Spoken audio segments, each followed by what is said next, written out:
Today is Sunday, January 12th, 2025, which means that I'm 12 days into my no drinking year. I think that over the next week is going to be the hardest time to resist having a drink. Even when I'm not on a downward binge, I canonically drink on a cycle. You can guess which one, so if that's too much information, click off now. As it turns out, I get pretty moody during ovulation, which a well-timed drink is good at tempering. I can I can get a bit pissy over small things, but a beer will chill me out and laugh it off.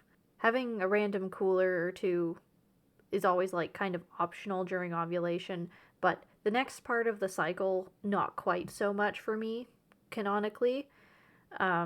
In about 5 days after having just moods and I'm on the rag, there's nothing to do.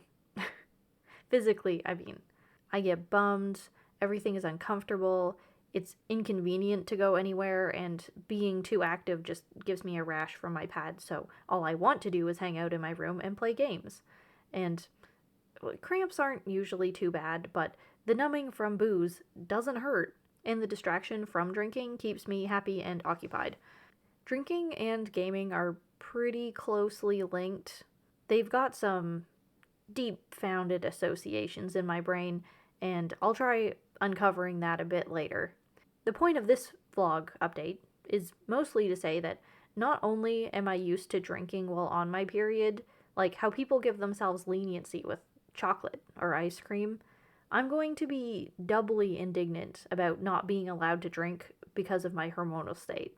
There's going to be a lot of me mimicking Bilbo, fingering the ring, whispering to myself, well, why shouldn't I have some? Other times before, when I've decided to stop drinking for a stint, my period has been the run killer.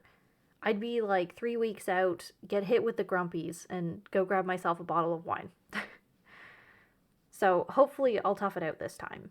I'd like to experiment replacing my expectation and habit of drinking cyclically with something else, but it's obviously not going to be working out given the timing and physical inhibitors of being on a period.